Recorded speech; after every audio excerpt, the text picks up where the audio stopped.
ఇలా రివర్స్ చేసుకొని మిడిల్లో అంటే హ్యాండ్కి మిడిల్లో ఒక లైన్ అనేది డ్రా చేసుకోవాలి.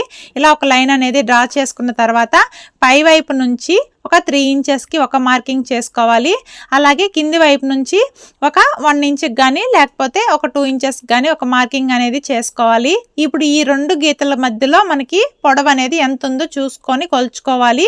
మనకి 7 ఇంచెస్ వచ్చింది కదా, నేను దీనికోసం ఎలాస్టిక్ అనేది 2 ఇంచెస్ తగ్గించేసి 5 ఇంచెస్ అయితే తీసుకున్నాను. మీరు 4 ఇంచెస్ కూడా తీసుకోవచ్చండి. ఫ్రిల్స్ అనేది ఇంకా బాగా వస్తాయి.